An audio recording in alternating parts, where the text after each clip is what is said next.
Hi there friends, welcome back to sambotimes.com here on Late Night Show, and we are glad to have with us once again our dignitary, another featured personality that would surely give us more information and especially her thoughts about the autonomous region in Muslim Mindanao. And we are glad to have with us an engineer by profession who used to be ASEC or USEC? Yeah, ASEC. ASEC, Assistant Secretary of the Department of Trade and Industry, Autonomous Region in Muslim Mindanao. A very professional and I suppose a well-experienced government official who has been in the department for a long time and very much well-versed of the going outs and going ins of the department. And I'm referring to no less than the Honorable Secretary, the trusted man of our OIC Regional Governor Muji Bataman. Please welcome Madam Marites Maginda. Sir? Ma'am. Welcome to our show. You know, it's getting late and thank you for this opportunity. It's a really rare privilege to have you with us.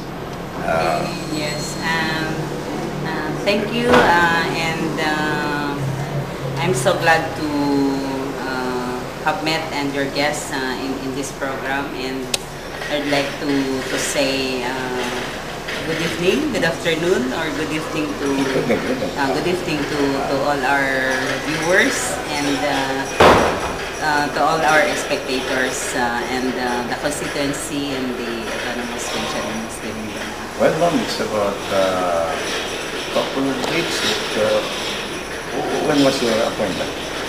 Oh, we were appointed. I was appointed Together with the other secretaries. With the other secretaries on January 17. But prior to that appointment, the governor already designated me as the officer in charge until he asked me to take already the post. And I agree to his persuasions. So, very persuasive si Gov Ataman. But, ma'am, how do you feel? What is it to be moving together with the bandwagon of the OIC Governor, with the prodding of His Excellency the President, to reform the autonomous region?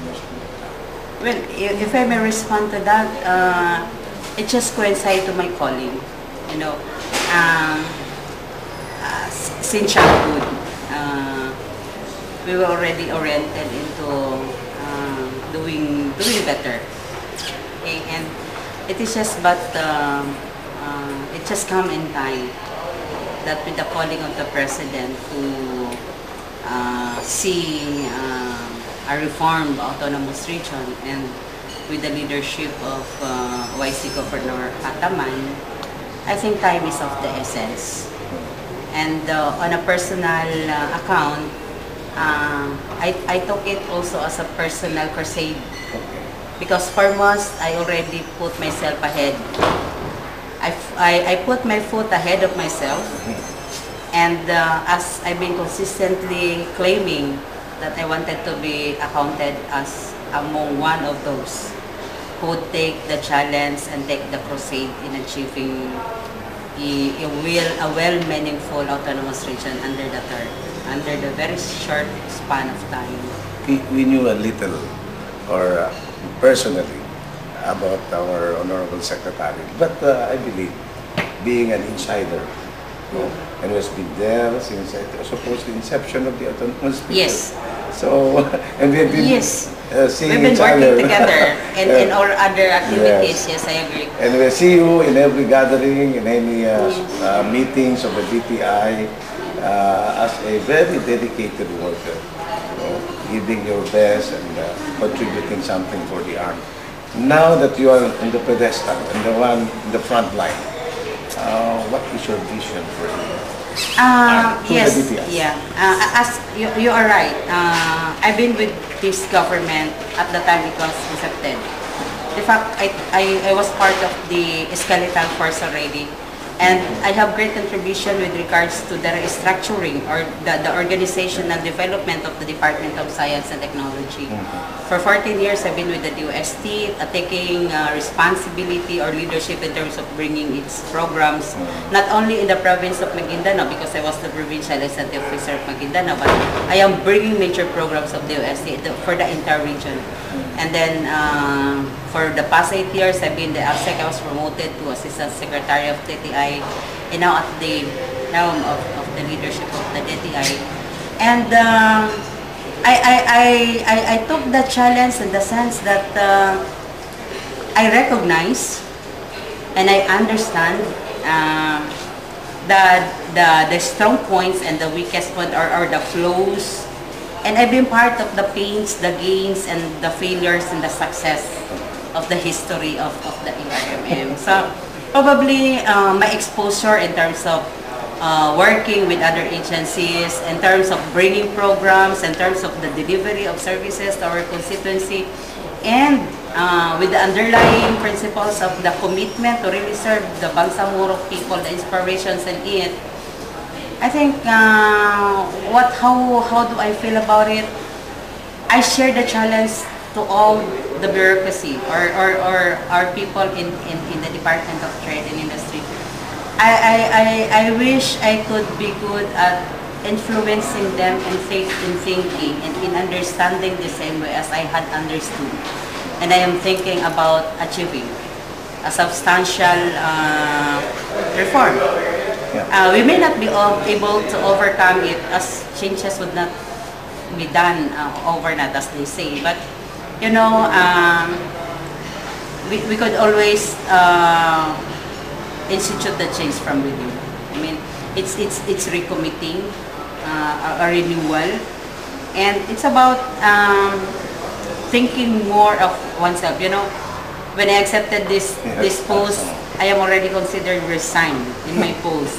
And what I had surrendered is, for me, it's not only my personal sacrifice, but it's basically the sacrifice of my family, my children, because I haven't had any kid yet that has graduated. They're still in schooling, and the uncertainties of what would it become of me after this number of months, few months. And having had sacrifice of a permanent post at that, with all the privileges inherent to the position of Assistant Secretary. But I was so glad to know that my families are with me in giving also themselves a sacrifice just to achieve a greater welfare for the majority. So I think with that, it is strengthened my faith. And I strengthened myself in such a way that I had sacrificed already for myself, and I wanted to remodel. I wanted to model with my employees that they had not lost anything. I have already had lost mine, but I am now working for their welfare. And I am now working for the welfare of this department in such a way that at times I would be leaving them. I had already instituted the reforms in the department on the areas where I know there could be improvements. So indeed, it's a big challenge for you, and as they said, everything will be compensated at the end.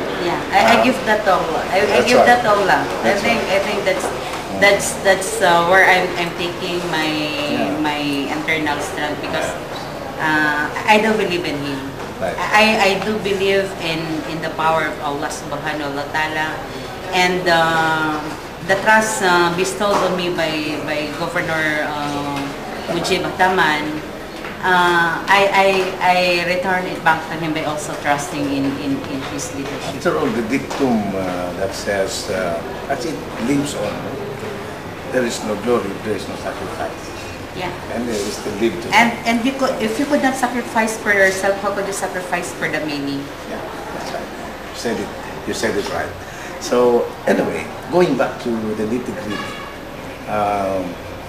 we have to take off from somewhere in order to reform the maybe the system or all the other things on the premise of accountability, as a public servant, and then maybe a revamp of system. What's in your mind now? What do you intend to do? Yes. As a What first do I step? intend to do? First is to improve on the internal governance of the DTI. There are already systems in place. Any organization to that matter has already a system in place. But we have to make this system work for the benefit of all. Foremost is, of course, the accountability of not only the officers, but also of employees. Employees in terms of their performance, in terms of their compliance to civil service laws, the absenteeism, tardiness, and this sort. Improvement on their delivery. Their accountability in terms of capacitating themselves. There has to be an internal motivation from within to enable them, for them to see that themselves is a catalyst of bringing reform and influencing other people's lives. Start from within. Start from within. Because they should not be perceiving themselves just a mere employee of an organization, but they should as well be perceiving themselves to have chosen by Allah, given the grace. Because just imagine the number of populations all seeking for a job, and they were being chosen to be given the opportunity to serve. And that's where the agreement between him and his creator enters into. So to influence and to bring that service to people, to influence others. So there has to be an inherent power in them, not just on the matter that they're officials or employees, but the power to influence others has been bestowed on them. So dapat they should be looking at it and making themselves as catalytic tool, to bring in that delivery. There will be the instrument. Yes, as an instrument. Yes, for change. So there has to be that kind of appreciation and understanding from all of my staff, which we would like to achieve. Advocacy. I do believe in my people. My people in the Department of Trade and Industry has an inherent capacity to make things happen. But foremost, you have to provide them the environment to get the best of them. So we have to improve on our facilities. You know, of course. The instruments that helps us bring the service needs to be improved, which we wanted to achieve within the period terms. For example, what well, tables, computers. Yes, these things. Yes. Basic. Yes, basic. You know, all these things are already obsolete. We've been equip the office first with all the needed. The necessary basic. In order to be able to move on and start. Yes, and because this would aid them. You know, we're already at the pace of technological invasions. And we make it convenience. Yes, efficiency of the delivery will always be factored in by access to these facilities. How could you make this involved? Every side of this, madam, already. Within the month, yes. We are relating the funds that we have with regards to acquiring this. And then fiscal management. Of course. That's very you should always equate the resources, the financial resources, with your output efficiency. We will discuss that, fiscal management. And friends, we'll be right back for more exchanges with our Honorable DTI Secretary Maginda. We'll be back.